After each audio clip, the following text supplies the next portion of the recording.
Olá pessoal, tudo bem com você? Hoje nós estamos aqui no Mentes em Movimento Oficial RV. E hoje nós temos o prazer de entrevistar o Dr. Danilo. Está dando a honra de começar esse projeto que nós temos aqui de trazer pessoas, trazer conhecimento que realmente nós precisamos no dia a dia.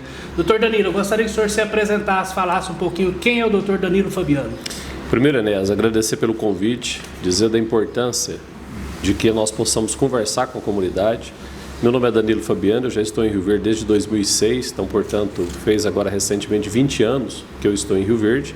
Eu iniciei minha carreira como delegado de polícia na cidade de Paranaiguara, em 2004, lá fiquei 2 anos e desde 2006 estou aqui em Rio Verde.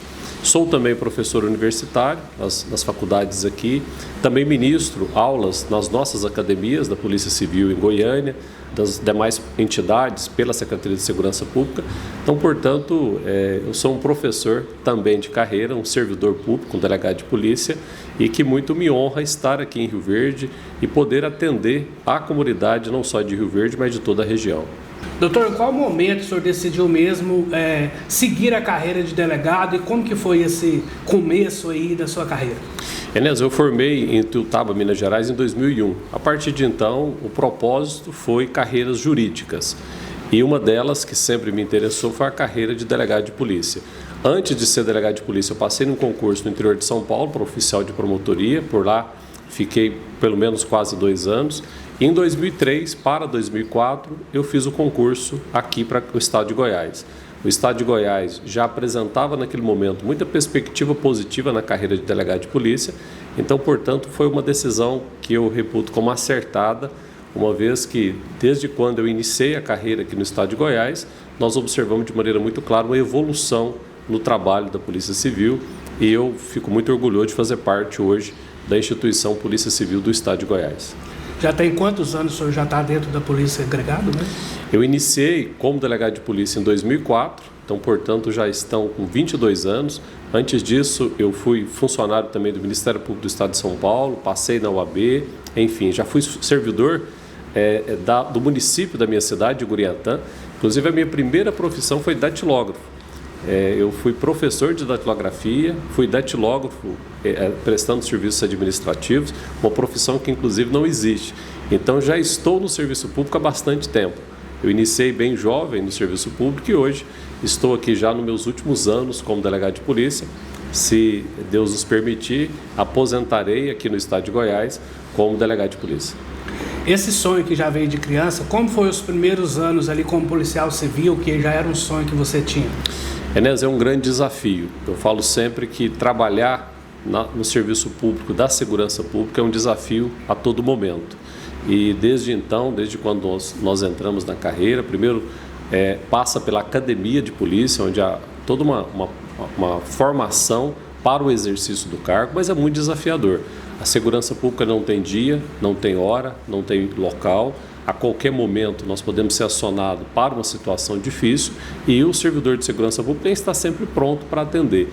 É uma missão árdua, mas, por outro lado, uma missão muito nobre, uma vez que o propósito é servir a comunidade, é fazer com que aquele pai, aquela mãe que porventura perdeu um filho, algum familiar que teve uma subtração patrimonial, que o serviço de investigação possa responsabilizar aqueles que praticaram o crime. E, por outro lado, trabalhamos também a prevenção, que é de extrema importância.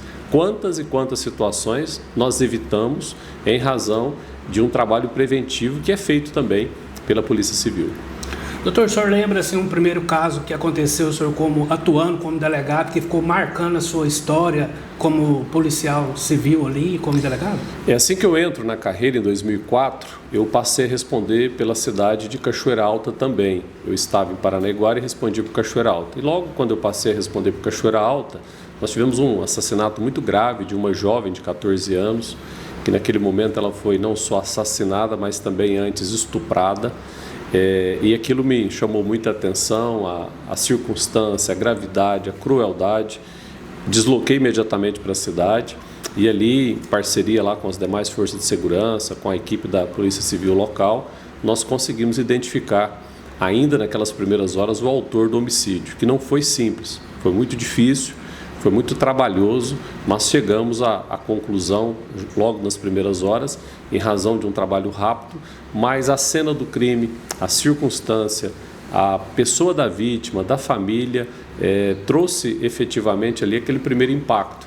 É o impacto de uma situação muito grave e que estava sob os ombros da investigação, portanto, da Polícia Civil, que ali conduzida por mim naquele momento, juntamente com a equipe, a responsabilidade de encontrar o autor, responsabilizá-lo e prendê-lo. Infelizmente fizemos isso, como eu disse, já nas primeiras horas conseguimos, através de um levantamento muito rápido, inclusive com apoio da perícia criminal também que esteve na cidade, chegar à autoria, prendê-lo em flagrante, consequentemente ele foi condenado a uma pena acentuada, não que isso, de uma maneira ou de outra, tranquilizou a família, mas pelo menos foi um pouco de paz para aquela mãe, me recordo muito da mãe que perdeu a filha, saber que pelo menos o autor está preso, foi preso, houve justiça, houve condenação e que ele respondeu pelo aquele grave crime praticado. Mas o que chamou muita atenção naquele primeiro momento, primeiro impacto, é a circunstância da gravidade em que o crime foi praticado. Doutor, como que funciona isso para um delegado? A gente sabe que, tipo assim, a família realmente acredita na investigação, acredita ali que vai realmente prender o autor, né? E o senhor entregar um trabalho desse e saber que realmente foi um dos primeiros trabalhos que marcou o senhor na história do senhor e para a família também, com certeza, está marcado até hoje. No primeiro momento, diante de uma tragédia como essa, a perda de uma filha de 14 anos, a família é como se transferisse para nós, da segurança pública, um pouco de alento, sabendo que com a investigação chegará até o autor. Porque nada pior para a família do que a perda do ente querido, mas acima de tudo também saber que não houve responsabilidade criminal. Então por isso que eu digo que, ao mesmo tempo, para nós da polícia e que fazemos o trabalho investigativo, é muito difícil, é uma carga pesada no sentido até emocional por parte do que é transferido pelos entes familiares, mas por outro lado, quando se tem um resultado como nesse caso tivemos, a gente tem a possibilidade de levar até aquela família um pouco de tranquilidade, um pouco de sossego, um pouco de alento pela gravidade do fato praticado. Esse é o lado positivo, é poder propiciar aquela família que tanto está sofrendo com a perda do familiar, como nesse caso noticiado, levando a eles um pouco mais de alento diante daquela cena tão grave, diante de uma situação que vai marcar certamente aquela família. Doutor, qual que é a inspiração que o senhor teve para entrar, para ser policial civil, para ser delegado hoje, onde o senhor está no cargo? Eu sempre tive como inspiração as pessoas que já trabalhavam efetivamente. Eu me recordo de um delegado de polícia ainda na minha cidade, ele chamava Emilson Borges, ele era delegado, hoje ele está aposentado, então vendo os seus primeiros trabalhos, eu já começava a me interessar pela área investigativa. E aqui em Goiás, inspirando também em profissionais da segurança pública que nós passamos a conhecer nessa trajetória. Dentre eles, o delegado Álvaro Cássio. O delegado Álvaro Cássio foi ex-delegado-geral, hoje também está aposentado, mas era de uma pessoa que inspirava muito pela sua maneira de conduzir, pela sua humildade, seu interesse em servir a comunidade. Então, são vários profissionais que felizmente passam, que nós temos a oportunidade de conhecer, que vão nos inspirando, vão nos ensinando para que a gente possa efetivamente fazer um trabalho com qualidade. Doutor, dentro para ser um delegado exige muito emocionalmente também a pessoa estar preparada, porque ela lidar com vários casos fáceis, casos difíceis e casos que a gente acaba se pondo ali no lugar da família. Qual foi um dos casos assim, que ficou mais marcado do senhor emocionalmente, assim, que o senhor conseguiu ajudar não só a família, mas também resolver aquilo que emocionalmente ficava abalado na sua mente ali para resolver aquilo? Efetivamente, Anés, nós estamos sempre diante de situações muito traumáticas. Eu me recordo, já aqui em Rio Verde, eu trabalhava no 1º Distrito Policial, isso entre 2008 e 2009, que teve um assassinato de um rapaz por nome Marcos, que o pai dele ele trabalhava como verdurante, ele vendia guariroba na feira. E ele perdeu o filho, que ele tanto amava, numa situação muito traumática. O filho estava atravessando o túnel da Renovação e ele foi alvejado por várias facadas pelas costas. Não havia câmeras, não havia testemunhas, até porque o crime foi praticado de madrugada, e o Marcos estava voltando do seu trabalho, uma pessoa extremamente correta, honesta, e aquele pai, todas as manhãs, principalmente na segunda-feira, ele estava na porta da delegacia e me esperando chegar. Então, eu chegava às 8 horas na delegacia, lá estava ele me aguardando. E a pergunta que ele sempre me fazia: doutor, já tem resposta para o crime que vitimou? Quem foi? Por que mataram meu filho? E efetivamente nós estávamos diante ali de uma investigação muito difícil naquele momento. Até que com o transcorrer das investigações foi possível apreender na casa do suspeito um tênis. E nesse tênis, por astúcia do policial, tinha uma mancha aparentemente de sangue. E esse tênis então foi apreendido, mas nós não tínhamos no estado de Goiás DNA, o exame de DNA, para verificar se aquilo ali era uma gota de sangue e se aquela gota de sangue era da vítima. Porque se fosse, efetivamente nós tínhamos praticamente o esclarecimento do crime. Até porque o perito criminal me disse que foram várias facadas pelas costas e que possivelmente aquele que praticou o homicídio deveria ter recebido muitas gotas de sangue em razão das circunstâncias, do modo de execução. Bom, o senhor Adelor, que era o pai do Marcos, toda segunda me perguntando. E nós estamos diante de uma dificuldade, ao fazer aquele exame de DNA. E com muita perspicácia, nós conseguimos verificar que estava tendo um curso para alguns peritos aqui de Goiás, no Distrito Federal, e eu consegui falar com o gestor desse curso e conseguimos enviar o caso do Marcos, esse tênis apreendido, o caso do Marcos, para ser estudado nesse curso de DNA. Passado alguns dias veio o resultado positivo, que aquela mancha era de sangue e que aquele sangue era de um filho do seu Adevô. Ou seja, nós conseguimos, portanto, fazer o exame de DNA comprovando que aquele sangue era da vítima. Foi feito o pedido de prisão, nós conseguimos, portanto, prender o autor, e a grande satisfação é de chamar o pai da vítima, que era o seu Adelor, que sempre estava lá procurando sobre as informações, e dizer a ele da crueldade da morte do filho. O filho dele foi morto naquele momento em razão de que um traficante havia desconfiado que ele poderia ter feito uma denúncia anônima contra o traficante e o pegou de surpresa, matando daquela maneira. E eu percebi, naquele momento, ele chorando, e ele me disse que agora ele poderia morrer tranquilo, que ele tinha conhecimento efetivamente do que aconteceu com o filho dele, e eu percebi que aquilo trouxe uma calma. Não que aquilo, naturalmente, pudesse resgatar o filho, mas, por outro lado, trouxe um alento àquele pai, ele já era de bastante idade, sobre uma maneira muito trágica que foi a morte do filho dele. Então, portanto, aquele dia, quando eu chego em casa, já era tarde, eu levei comigo esse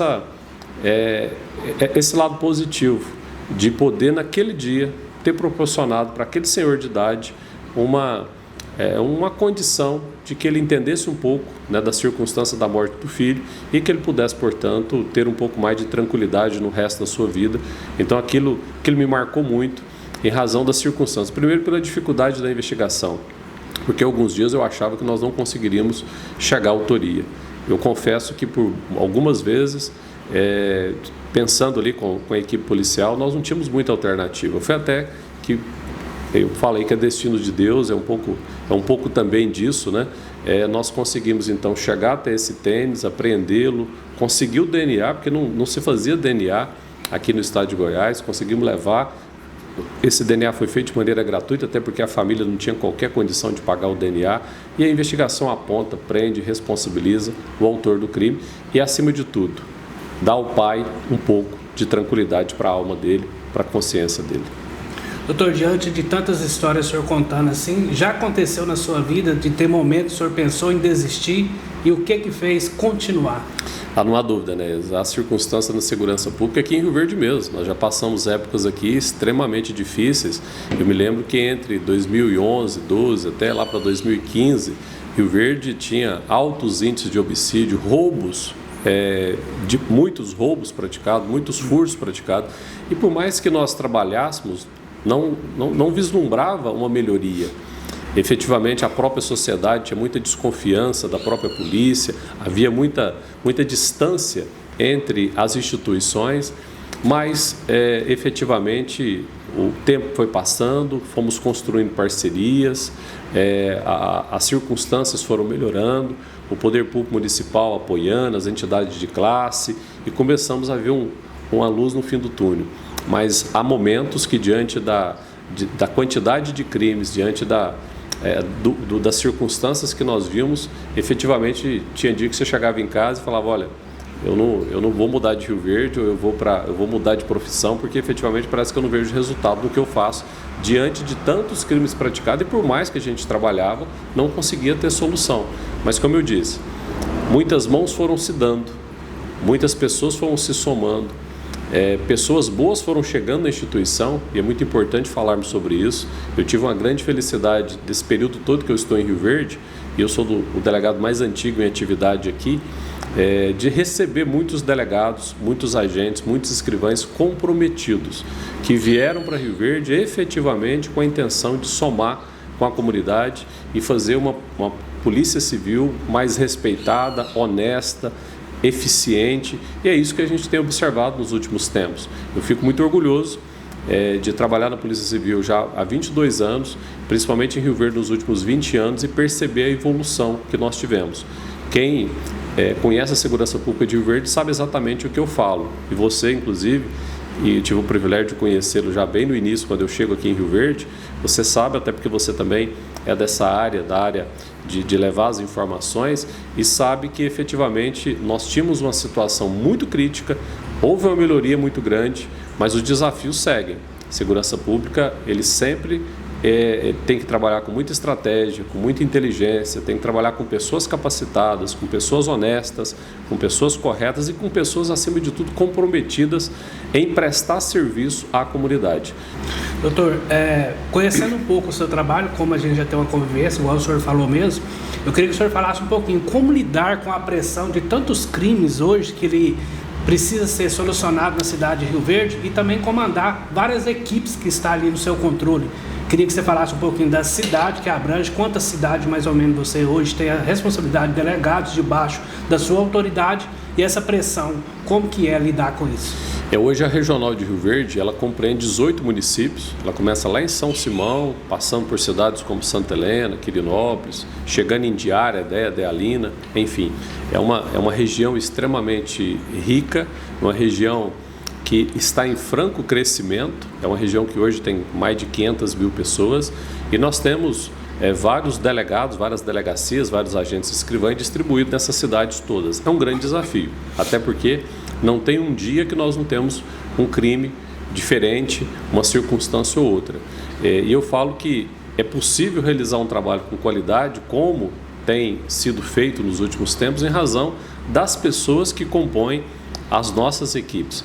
Aqui em Rio Verde, felizmente, aqui na Regional de Rio Verde, nós temos 23 delegados, nós temos mais de 100 agentes escrivães, nós temos o apoio dos servidores administrativos cedidos pela Prefeitura em várias localidades, principalmente aqui em Rio Verde.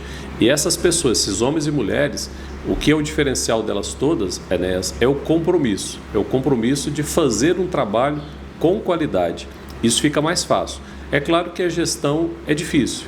O gestor, ele sempre é cobrado, o gestor sempre está sob desafios, mas a nobreza da gestão é entregar o resultado. E só para citar um exemplo, a Regional de Rio Verde, ela faz parte dentre mais de 20 regionais no estado todo. O estado é dividido por regionais. E no último ano, nós somos a regional que mais apresentamos resultados, ou seja, foi a regional que mais realizou prisões no estado, foi a regional que mais fez operações, e foi um destaque em razão do compromisso dessas pessoas, ou seja, e é o resultado que nós esperamos, né? Por isso que eu, como gestor provisório que estou na delegacia regional, até porque, eu iniciei lá em Paranaguara, fiquei no 1º distrito, fui para a regional, fui para Goiânia um determinado tempo, mas continuei residindo aqui. Aqui em Rio Verde eu passei por todas as delegacias e voltei para a regional em 2022. Então, portanto, eu vejo que nesse transcorrer do tempo, nós tivemos uma evolução positiva, os desafios continuam, mas acima de tudo, na medida que nós temos pessoas compromissadas, e felizmente aqui em Rio Verde tem, por mais que seja difícil, como você perguntou, o dia a dia, mas com essa equipe, com qualidade que nós temos, fica mais fácil exercer o trabalho. Mas digo, os desafios seguirão, até porque os crimes migram. De uma hora para outra, nós estamos diante de crimes diferentes, e a Polícia Civil, a Segurança Pública tem que agir de maneira muito estratégica, tem que realmente fazer análises, sentar com o setor de inteligência. Aqui em Rio Verde nós temos um setor de inteligência muito forte, para que efetivamente nós possamos fazer essa entrega que é o trabalho público. Doutor, o senhor falando sobre isso, eu queria que o senhor destacasse um pouquinho. Todas as pessoas têm o sonho de ir para outra cidade, crescer. O senhor teve aqui em Rio Verde, fez um bom trabalho, destacou, foi para Goiânia e depois voltou. Como que foi essa ida, essa volta, pelo trabalho que o senhor fez, que alguém pediu para o senhor voltar e desenvolver o trabalho, continuar? Eu chego em Rio Verde em 2006. Em 2016, eu estava na delegacia regional e tive um convite para ser o superintendente de inteligência da Secretaria de Segurança. Em resumo, assumir a inteligência do Estado, ou seja, a Secretaria de Segurança ela tem um setor de inteligência que coordena todas as inteligências de todas as instituições, Polícia Militar, Polícia Civil, Corpo de Bombeiro, Polícia Técnico-Científica, e por lá estive quase 3 anos. E naturalmente a oportunidade de continuar em Goiânia, mas naturalmente em razão da receptividade em Rio Verde, por gostar muito de Rio Verde, por sentir um cidadão rioverdense, até porque eu tive a felicidade de ter esse título de cidadão rioverdense em 2011, oferecido aqui pela Câmara Municipal, pela vereadora Maria José, e também ser cidadão goiano, né? Eu tive também a felicidade de ser cidadão goiano pelo título oferecido pelo então deputado Lissauer, que eu recebi em 2018 na Assembleia Legislativa. Então, portanto, Enéas, eu volto para Rio Verde porque aqui escolhi efetivamente para continuar a minha atividade como delegado de polícia. E pretendo aqui ficar, obviamente, se tiver algum convite para exercer algum outro cargo, óbvio que eu estou à disposição para somar, se eu for útil em algum outro local, mas não deixarei de morar em Rio Verde. Ou seja, Rio Verde é onde efetivamente eu quero aposentar e aqui finalizar meus dias como servidor público. Doutor, quais são um dos maiores desafios da segurança pública no Brasil que o senhor vê hoje? São vários desafios. Segurança pública hoje passa por situações extremamente difíceis. Na medida que nós observamos o avanço das organizações criminosas Brasil afora, Goiás nós estamos enfrentando problemas, mas felizmente em razão de articulações, de trabalhos, de parcerias, de estratégia, trabalho de inteligência, nós temos conseguido evitar que a organização criminosa se instale aqui, e a gente fala dessas duas maiores facções, mas a nível de Brasil a gente observa que outros estados, alguns deles quase que perderam o controle. A gente cita aqui Rio de Janeiro, Bahia e tantos outros. Então o desafio da segurança pública é constante. Ultimamente nós tivemos uma migração para os crimes virtuais. Hoje a perda financeira não é mais o crime de furto e roubo patrimonial de rua. Hoje o que mais se perde financeiramente dos crimes patrimoniais são as fraudes eletrônicas, praticadas seja os estelionatos eletrônicos, seja os furtos eletrônicos que são praticados, invasões de conta e aí sucessivamente. Isso é um grande desafio. Nós temos aqui em Rio Verde registro quase todos os dias de perdas milionárias. Nós tivemos agora, essa semana, uma operação com mais de 80 mandados de prisão de uma única pessoa aqui de Rio Verde que perdeu mais de 1 milhão num golpe. E citando esse caso, eu menciono inúmeros outros com valores que variam entre 5 mil a mais de 1 milhão que as pessoas têm perdido em razão. E quando se comete os crimes, qual é o desafio? Encontrar as pessoas que praticaram. E é muito difícil, porque o golpista virtual ele é muito mais difícil de ser alcançado.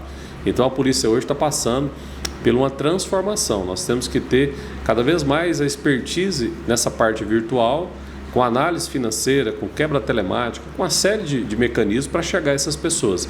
Essa investigação que foi realizada essa semana, com 80 mandados de prisão, ela durou quase 2 anos. Ou seja, foi uma investigação extremamente difícil, mas felizmente chegou até os autores, inclusive apreendeu bens para que a vítima fosse ressarcida. Porque há dificuldades. A legislação avançou muito pouco nessa parte de nos conceder mecanismos para que a investigação seja mais rápida. Por outro lado, ainda são penas pequenas que incentivam o criminoso a continuar nessa área criminosa. Então, portanto, o Brasil precisa de reestruturar a legislação, melhorar os mecanismos para que as polícias possam ter mais agilidade nas investigações, porque é um grande desafio, não só no Brasil. Isso é um problema geral. Tive num congresso recente, onde que tinha representante de vários países, e lá se falava que o grande desafio também deles, não diferente do Brasil, também são os crimes virtuais, são as organizações criminosas que têm entrado de maneira muito forte em alguns estados, e aqui em Goiás, como eu disse, principalmente aqui em Rio Verde, em razão de um trabalho articulado, nós estamos conseguindo fazer com que eles aqui não prosperem. E esse, talvez, do meu ponto de vista, o avanço das organizações criminosas, os crimes virtuais as modalidades criminosas novas sejam talvez os maiores desafios que a segurança pública no Brasil enfrentará nos próximos anos. Doutor Danilo, o que mudou a sua visão depois de 22 anos dentro da Polícia Civil, ali atuando dia após dia? Eu acredito, Enéas, que o principal fator que eu vejo, que me fez mudar um pouquinho a conotação do que é a Polícia Civil, que deve ser a Polícia Civil, é a parte humanitária. A Polícia Civil, ela é aquela instituição que as pessoas procuram nos momentos de maiores aflições. É quando há uma morte de um familiar, há um estupro, há um roubo, há um sequestro.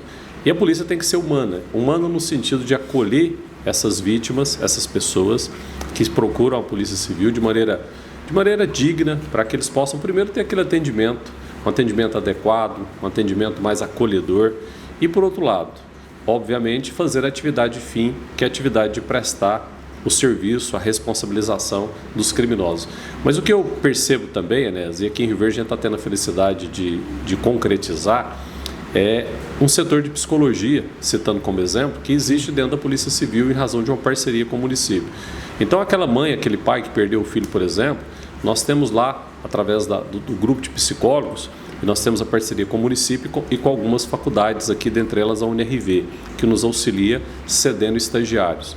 E esses pais, essas mães que sofrem muito com perda de filhos, que nós chamamos de famílias enlutadas, eles são levados para o setor de psicologia para fazer terapias, para fazer em grupos, eles poderem, obviamente nós da Polícia Civil vamos prestar o serviço de investigação para chegar até o criminoso, mas aquele coração do pai e daquela mãe continua com muita dor. E aí vem um outro trabalho que eu falo que é um trabalho humanitário muito importante, de acolher, de poder prestar a eles uma assistência gratuita psicológica, até porque nós lidamos na maioria das vezes com pessoas que não têm condição financeira nenhuma, eles não têm condição de pagar um psicólogo, de ir no setor privado para ter um atendimento digno e, consequentemente, eu percebi que como nós recebemos essas pessoas no momento de maior tristeza da vida delas, nós podemos também prestar um apoio, esse apoio psicológico. Eu acredito que isso seria talvez uma necessidade que a Polícia Civil deveria ter, humanização no atendimento, humanização em fazer com que aquelas pessoas que lá estão, e lá estão por muita tristeza, por muita dor, possam ser acolhidas efetivamente. Em resumo, é a Polícia Civil continuar prestando com qualidade o serviço investigativo, mas ter também a condição de prestar esse serviço humanitário, acolhedor, que possa efetivamente não só demonstrar quem é o autor do crime, mas também acolher essas famílias para que essas possam ser um pouco mais de consolo, um pouco mais de assistência, até mesmo psicológica, quando diante desse sofrimento, que são sofrimentos terríveis. Eu trabalho segurança pública há muito tempo e a gente sofre também por ver o sofrimento e muitas vezes sem ter muito o que ser feito. E eu falo que uma das coisas muito boas que nós fizemos aqui em Rio Verde foi ter a possibilidade de ter esse setor de psicologia dentro da delegacia, para acolher essas famílias. Essa ideia veio de quem? Veio do senhor ou veio do Estado? Como que foi? Isso nasceu em razão, primeiro, da gente ter uma psicóloga que já trabalhava, a Divanete, já trabalhava conosco na DEAN, e conversando com ela, vendo que muitas mulheres e homens que estavam diante de muito sofrimento precisavam de ser acolhidas. Eu tinha, por exemplo, quando eu estive no grupo de investigação de homicídio, eu tinha lá um caderno que eu anotava o nome, das mães, das avós, dos pais que perderam filhos e que iam na delegacia, às vezes, até para que a gente pudesse fazer a parte de psicólogo mesmo. E foi diante disso, conversando com a Divanete, que nós resolvemos, então, criar esse primeiro grupo. E esse grupo gerou um resultado muito expressivo. Nós vimos efetivamente resultados. Os grupos foram aumentando, então hoje nós temos o grupo de adolescentes infratores, que também são acolhidos, até porque muito adolescente que pratica ato infracional, ele pratica porque é vítima. E vou citar aqui um exemplo. Na época que estava tendo aquelas situações de invasão de escola, teve uma denúncia em razão de um perfil que foi montado, foi feito, um perfil falso que foi feito no Instagram, e ali falava em invasão de uma escola.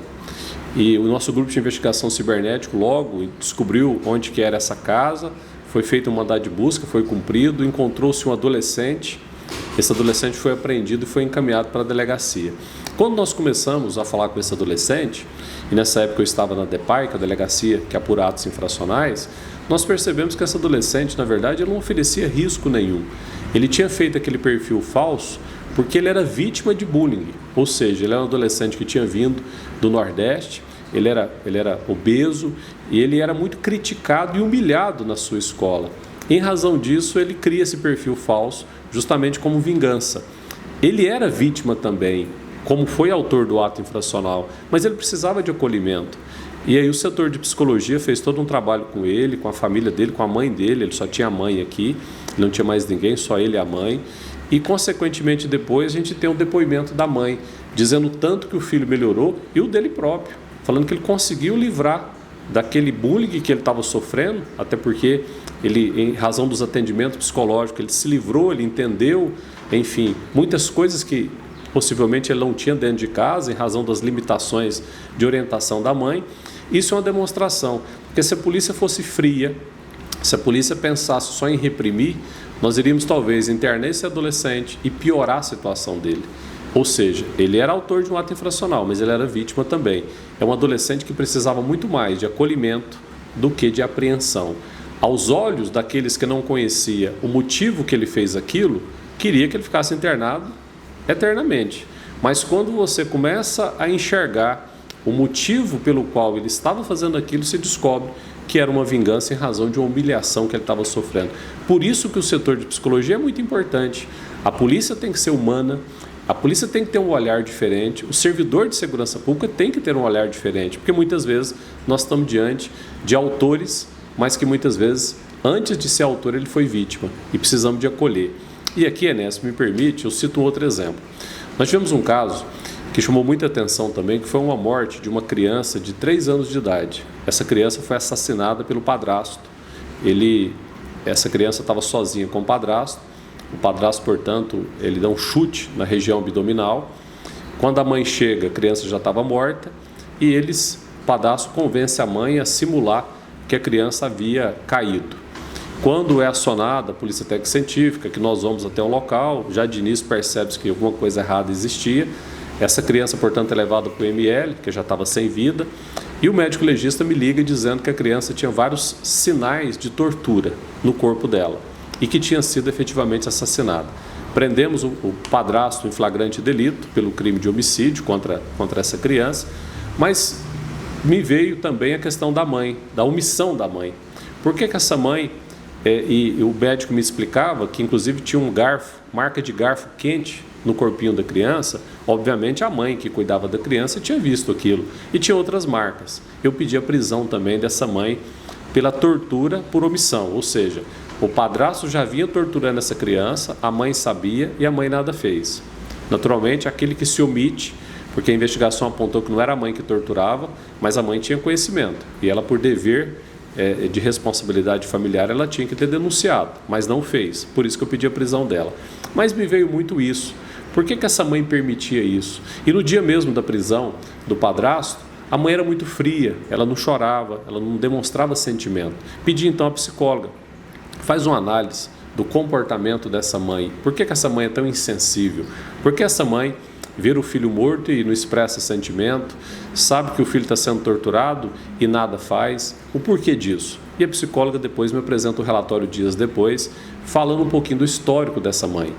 Essa mãe tinha sido estuprada quando criança, ela tinha presenciado assassinato dentro de casa, ela era extremamente maltratada pelo padrasto, ela tinha sido expulsa da casa dos avós e, portanto, ela estava com esse homem que matou o próprio filho, até por necessidade. Ou seja, Enéas, essa mãe, antes de tudo, foi vítima também. Quando ela não demonstrava sentimento, quando ela não chorava, é porque ela machucada já estava em razão da vida que ela vinha vivenciando. Naturalmente, ela continuou sendo autora da omissão, óbvio que isso não tira dela a responsabilidade, mas de imediato eu fiz contato com o Ministério Público, com o Poder Judiciário, ela foi colocada em liberdade, porque efetivamente, claro que o que ela fez é muito grave, mas ela tinha o que antecedia aquele ato criminoso dela de omissão, era também muito forte, ou seja, aquela mãe precisava muito também de apoio psicológico, e por ser muito pobre, família muito humilde, não tinha, e as psicólogas passaram a prestar esse apoio para ela, até porque ela tinha uma outra filha e precisava dela continuar criando a filha, né? Enfim, não tinha outra alternativa, ela precisava de ter aconselhamentos, ela precisava de ter uma visão mais humanitária, uma visão de vida, para que ela pudesse efetivamente dar continuidade na criação da outra filha, que já era uma filha maiorzinha, que já estava com ela, que era de um outro relacionamento. Mas, em resumo, foi em razão, Enéas, desse apoio da psicologia que nós pudemos enxergar essa autora de uma omissão e entender as razões pelo fato dela não ter agido. Inclusive ficou caracterizado que muitas vezes ela não denunciava até por ameaças do próprio autor, ou seja, ele ameaçava ela, ele agredia ela para que ela nada fizesse em razão das torturas que ele vinha praticando contra o filho dessa mulher. Doutor, como que funciona esse projeto lá dentro da delegacia? Ele tem alguma palestra que as pessoas também podem participar, mesmo não tendo alguma ligação com algo que aconteceu ali na família dele ou não? Sim, qualquer pessoa que queira participar dos projetos, por exemplo, recentemente nós recebemos um viúvo que perdeu a esposa num acidente. E ele, sabendo do projeto, ele procurou o setor de psicologia, ele integrou o grupo de famílias enlutadas. E ali eles fazem uma reunião em grupo justamente para refletir sobre essas situações e para que eles possam entender a circunstância. Claro que o luto tem que ser vivenciado, mas a pessoa efetivamente tem que entender que a vida segue. E o propósito desse apoio psicológico, e aqui repito, Enéas, foi em razão dessa parceria com o município, que nos cedeu 2 psicólogas, e principalmente com a Universidade de Rio Verde, a UNRV, que também tem nos ajudado e nesse projeto de nos ceder os estagiários. Então, qualquer pessoa da população pode procurar a Polícia Civil para integrar o grupo, para participar. É um trabalho que é feito por essas 2 psicólogas. Nós temos 2 psicólogas na Polícia Civil que estão cedidas e que fazem um trabalho excepcional, principalmente para as famílias carentes. Doutor, como o senhor vê para equilibrar a vida ali como profissional, como também a vida tão intensa dentro da polícia? O senhor consegue, assim, desligar isso aí no dia a dia, à noite? Como que é? O servidor de segurança pública, efetivamente, Enéas, ele precisa de ter muito equilíbrio emocional. Obviamente, nós todos os dias lidamos com problemas graves de outras pessoas. Então, ao chegar em casa, tem que tentar deixar o problema, não que a gente deixe de pensar no problema, mas saber separar, porque efetivamente nós não podemos levar para o momento de descanso toda aquela carga emocional da circunstância do trabalho. Não é fácil, é um desafio, tanto que esse setor de psicologia, inclusive, ajuda os nossos policiais também, aqueles que precisam. Eles são atendidos por essas psicólogas, porque o policial tem que estar bem, primeiro bem com ele, para que ele possa servir. Mas é um grande desafio, porque lidamos com tragédia, lidamos com sofrimento, lidamos talvez com os momentos mais difíceis da vida das pessoas, que é quando se perde um filho, é quando se tem um caso de estupro. Então, efetivamente, é um desafio constante. Qual um dos maiores sonhos que o senhor pensa em realizar, tanto profissional como a vida no dia a dia como policial delegado? O que eu pretendo aqui para Rio Verde, para a região, primeiro é continuar fortalecendo a Polícia Civil para que ela seja uma instituição cada vez mais eficaz, mais competente, mais honesta, mais preparada, para que possa servir bem as pessoas. E aqui a gente tem um desafio não só dessa melhoria na prestação de serviço, mas também estruturalmente. Tanto que nós estamos com um projeto de construção em andamento. Espero que no próximo ano a gente possa já ter o início da construção dessa obra, porque efetivamente, na medida que a gente tem uma estrutura predial, e esse projeto ele foi pensado por muitas pessoas da comunidade, por arquitetos, por engenheiros, por pessoas da polícia, mas pessoas que também não são da polícia, para a gente ter um melhor projeto estrutural. Eu penso que assim a gente vai conciliar 2 coisas. A primeira delas é atender bem as pessoas que nos procuram, ser um prédio acolhedor, mas por outro lado também fazer com que o profissional de segurança pública que trabalha ali dentro, seja ele o policial civil ou seja de qualquer outra força de segurança que vá até a Polícia Civil, ele possa ter uma condição mínima e adequada de trabalho. O que é o resultado disso? Uma estrutura melhor, uma prestação de serviço com mais qualidade. Eu não tenho dúvida que nós vamos melhorar significativamente a prestação do serviço da Polícia Civil aqui em Rio Verde, quando a gente tivermos a inauguração desse novo complexo, que ficará extremamente moderno, mas acima de tudo, ele ficará funcional, ele ficará acolhedor, ele ficará humanizado para servir bem as pessoas que ali vão até a delegacia. Doutor, qual é o legado que o senhor deseja deixar para a Polícia Civil de Goiás pelo seu belo trabalho feito, realizado nesses 22 anos até hoje, delegado, de outras instituições que o senhor já passou? Enéas, principalmente deixar aos servidores, aqueles que eu estou tendo a oportunidade de trabalhar, uma visão que a polícia é muito mais do que se pensa. A Polícia Civil é muito mais do que só investigação. A Polícia Civil é prevenção. É prevenção quando você vai a uma escola, por exemplo, fale com um aluno e ele entende que há dois caminhos, por exemplo, que é o caminho do bem e o caminho do mal, e isso falado por um servidor de segurança pública que vivencia tragédias. Isso faz com que aquele adolescente ele possa efetivamente não entrar na criminalidade. É quando, por exemplo, você aconselha um pai e uma mãe como lidar com certas situações. Então a polícia é muito mais. A polícia é muito mais que só investigação. Então, na medida que o nosso servidor ele entende que a função dele é de muita importância, mesmo que ele não seja tão privilegiado com cargos e salários, porque muitas vezes há muito questionamento a respeito disso, ele tem que entender que nessa vida tão curta que nós levamos, e a nossa passagem aqui ela é muito rápida, ele possa deixar efetivamente para a comunidade uma prestação de serviço com qualidade. Porque eu acho que a grande nobreza de ser servidor público é que você não está servindo um governo, você não está servindo uma pessoa, você está servindo a população, você está servindo a comunidade. Então esse servidor que todo dia chega em casa, ele pode chegar com a consciência tranquila, que ele serviu a comunidade, ele serviu o meio que ele é inserido. Diferentemente, talvez, se ele tivesse um setor privado, que o trabalho desse fosse para enriquecer uma família. Diferentemente, é o servidor da segurança pública, a prestação em benefício da comunidade que ele vive. Então, portanto, eu falo que se a gente conseguir deixar claro que esse servidor, as pessoas que estão chegando na segurança pública, principalmente na Polícia Civil, esse é o propósito, eu acredito que a gente vai ter cada vez mais uma polícia com mais humanidade, um servidor muito mais comprometido, e isso faz com que efetivamente a entrega seja muito maior, ou seja, nós vamos ter cada vez mais o serviço público com qualidade. Porque qual é o grande questionamento? Em regra, o serviço público no Brasil presta um serviço de péssima qualidade em muitos setores, atende mal, não é eficaz e tantas outras situações. E claro, nós temos que fazer o inverso. Nós temos que fazer com que a prestação de serviço público seja cada vez com mais qualidade.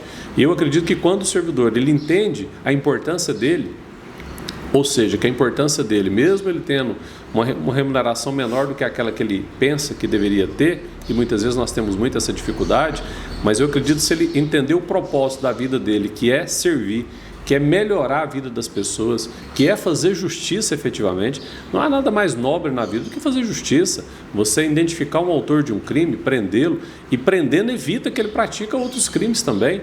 Vamos imaginar aqui a situação de um pedófilo, aquele que tem um transtorno de personalidade voltado a crimes sexuais contra criança e adolescente. Se ele não for parado, se ele não for identificado, se ele não for preso, outras vítimas terão. Aí você imagina a importância do policial que faz uma boa investigação, que chega ao autor desse crime e consegue responsabilizá-lo. Quantas outras vítimas nós vamos deixar de ter em razão do trabalho desse policial? Por isso que é muito mais do que ele próprio imagina. O trabalho do servidor de segurança pública é de uma nobreza muito grande, e isso eu espero que seja o grande legado que eu deixo. Que nós prestamos um serviço que é muito importante para a comunidade, mesmo que não tenha o reconhecimento que deveria ter, mas é de extrema importância. Diante disso, o senhor acabou de citar, eu gostaria que o senhor falasse um pouquinho sobre a importância da investigação da Polícia Civil sobre a vida do Rildo, que foi um desses exemplos que o senhor acabou de citar, que fez várias vítimas e a Polícia Civil foi em cima e conseguiu parar esse maníaco, né? Como que foi? Foi um grande desafio. O caso do Rildo foi um grande exemplo. Ele era uma pessoa que chega da Bahia, aqui em Rio Verde, totalmente desconhecido. Nós até falávamos que era um fantasma, no sentido de que ele se passava como trabalhador, até porque trabalhou mesmo em algumas atividades. Começou a matar moradoras de rua, que muitas vezes não tinha denúncia, porque a moradora de rua não tem nenhum familiar que dá falta, então esses fatos não chegaram até a polícia. Até que um determinado dia que ele mata uma servidora que estava indo para o seu local de trabalho, que a irmã vai até a delegacia ainda no mesmo dia, que inicia o trabalho investigativo e que, felizmente, em razão da capacidade desses policiais do Grupo de Investigação de Homicídio, coordenados lá pelo colega delegado Adelso Candeu, foi possível encontrá-lo, prendê-lo e evitar efetivamente que o Rildo continuasse matando. Naquele dia que ele matou aquela senhora que estava indo para o seu local de trabalho, poderia ser qualquer vítima. E se ele não fosse preso, outras mulheres seriam mortas. Qualquer mulher que porventura passasse em algum local que ele estava, em determinadas circunstâncias, poderia ter sido vítima dele. Daí a importância do trabalho investigativo. Nós salvamos muitas vidas, muitos estupros, até porque ele praticava estupro também, né? Muitas vezes ele praticava estupro e depois assassinava as vítimas. Ou seja, foi em razão da perspicácia, da competência desses policiais que foi possível identificá-lo, prendê-lo e evitar novas vítimas. Daí está a importância do trabalho policial, dentre outros, salvar vidas pela investigação. Doutor, Rio Verde tem uma importância muito grande na carreira do senhor. O que significa para o senhor a cidade de Rio Verde? Rio Verde, na minha carreira, é quase tudo, efetivamente. Até porque dos 22 anos de Polícia Civil, pelo menos 16 anos eu passei aqui em Rio Verde, né? E pretendo continuar ainda há algum tempo aqui até a minha aposentadoria. Rio Verde foi um grande aprendizado. Quando eu cheguei em Rio Verde em 2006, assumi o primeiro distrito, a cidade estava em franco crescimento, a segurança pública muito difícil de ser exercida, até porque a gente tinha uma dificuldade muito grande de integração, de formação de profissionais para que pudesse efetivamente exercer a função. Os crimes foram sendo modificados no sentido que a criminalidade muda muito, isso é muito rápido, né? A maneira que o criminoso pratica crimes, as facções começaram a chegar. Então Rio Verde foi para mim um grande aprendizado, continua sendo. Rio Verde, quando se pensa em Rio Verde nos próximos anos, e nós temos conversado muito sobre isso, né? O crescimento que a cidade continua tendo, nós precisamos de continuar pensando como nós vamos ter a segurança pública nos próximos anos. E eu falo que Rio Verde foi uma escola dentro da Polícia Civil para mim e continua sendo, até porque, como eu disse, os desafios continuam.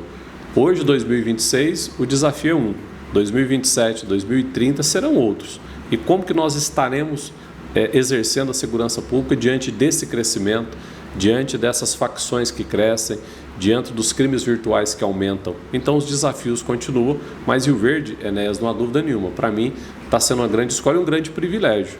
Viver na cidade de Rio Verde, poder estar aqui com a minha família, conviver com as pessoas aqui da cidade, é um privilégio único e eu sou muito feliz por ter escolhido Rio Verde e ter tido a oportunidade de trabalhar aqui. Doutor, como o senhor avalia a evolução da segurança pública na cidade de Rio Verde e região?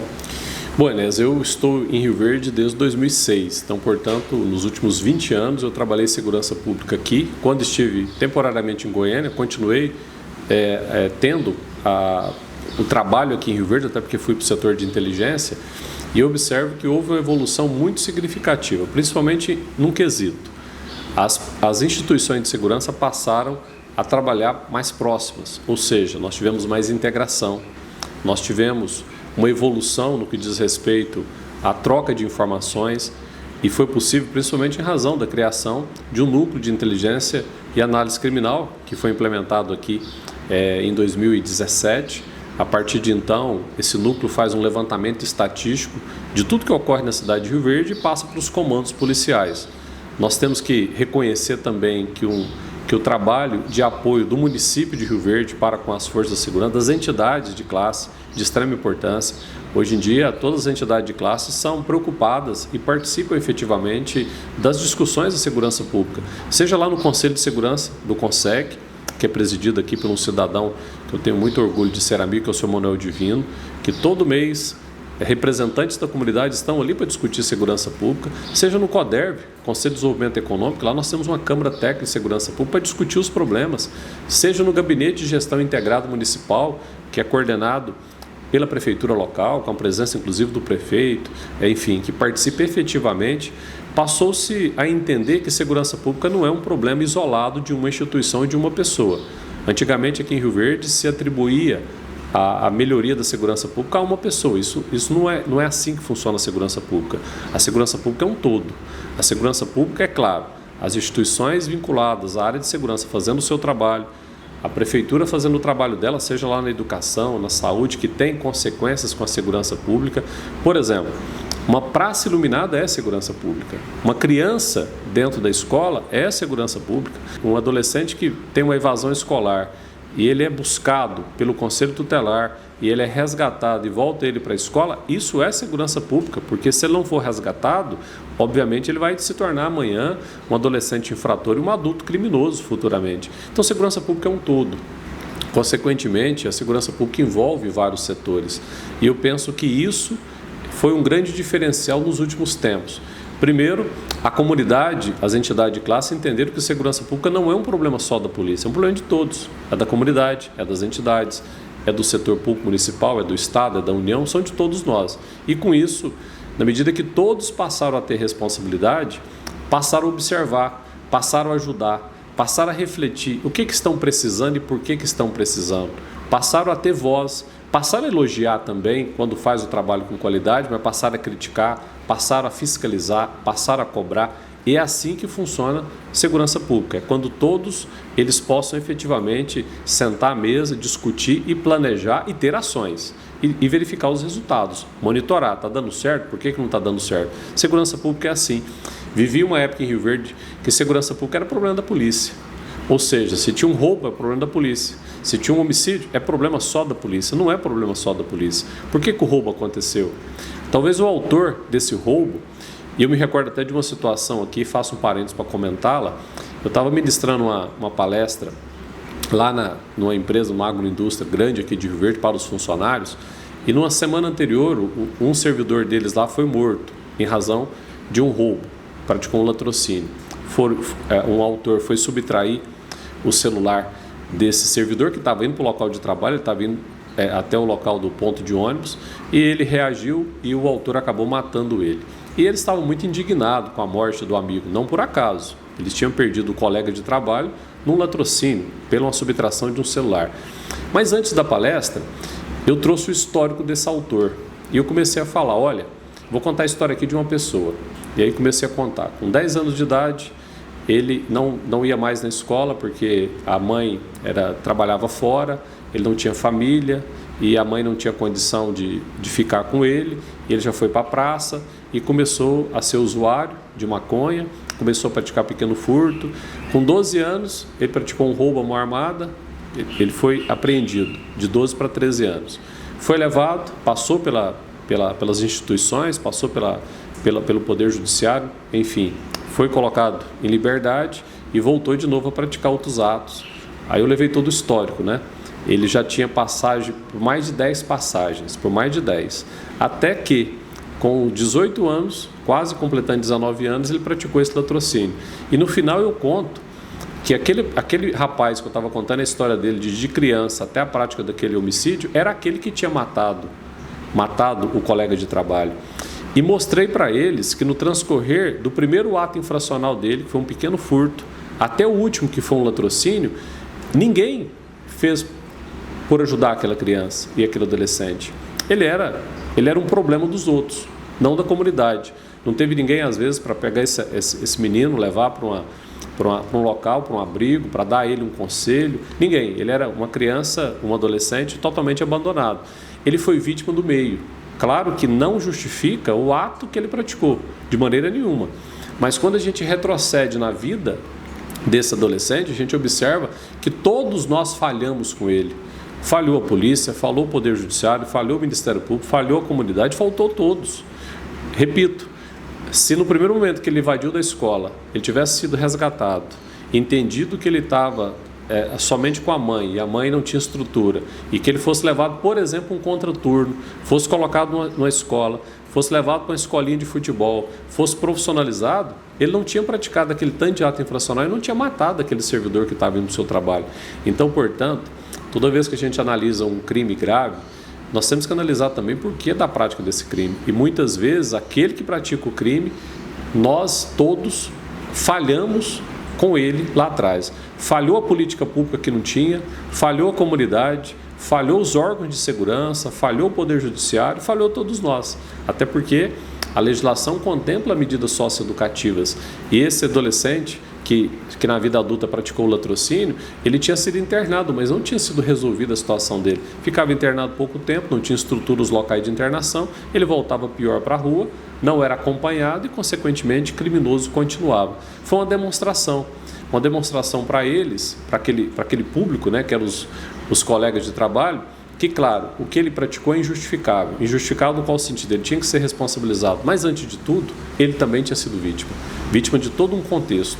Por isso que, naquela ocasião, depois que eu contei que era ele, eu percebi que os colegas de trabalho, claro, que continuaram muito tristes com a situação, mas começaram a compreender um pouco mais que também há falhas, e eu falava isso com eles com um propósito. Falava, olha, se vocês, diante de uma situação, se vocês puderem ajudar um adolescente, façam, porque às vezes você está ajudando esse adolescente a não se tornar um criminoso lá na frente. Por isso que eu dei esse exemplo, para mostrar para eles que cada um de nós podemos fazer pela segurança pública. E se cada um fizer a sua parte, Anésio, eu não tenho dúvida que a gente vai melhorar cada vez mais o nosso meio que vivemos. Doutor, já quero agradecer desde já pela oportunidade de estar aqui aprendendo um pouco mais com o senhor, trazendo esse conhecimento de muitos anos como delegado, como também trabalhou em várias outras áreas, somando conosco, né, nesse podcast, porque esse é o objetivo, é trazer um conhecimento, trazer resposta para a sociedade, que muitas vezes a gente está longe e não sabe como lidar com alguma situação. O senhor trouxe tudo isso para a gente. E eu quero deixar a palavra final para que o senhor possa fazer o seu agradecimento e, desde já, agradecer pela parceria já, porque é muito importante para a gente. Inês, primeiro cumprimentar você pela iniciativa, isso é muito importante, esses testemunhos de vida. E você vai trazer aqui pessoas que vão dar testemunhos, que possam outras pessoas ouvirem, penso aqui que tantas pessoas que queiram entrar na área da segurança pública, que depois desse bate-papo que nós tivemos aqui, possa ter uma noção melhor do que é a segurança pública, que é a função de um policial. Eu fico muito feliz de vir aqui, primeiro pela sua pessoa, que eu conheço há tanto tempo, é um trabalhador, um guerreiro, um rioverdense, que trabalha nessa área de informação, na área de jornalismo há tanto tempo, para poder falar com o seu público, falar com as pessoas de Rio Verde, ou todas aquelas que vão nos assistir, um pouco da vida, da experiência, para que possa servir de uma maneira ou de outra de inspiração para alguém, para também esclarecer alguns pontos importantes, mostrar a importância da Polícia Civil, mostrar a importância da segurança pública, mostrar a importância que tem a comunidade no contexto também de colaboração. Enfim, o agradecimento é meu, eu que fico feliz e honrado de estar aqui. Eu espero que nesse bate-papo aqui a gente possa ter contribuído de alguma maneira.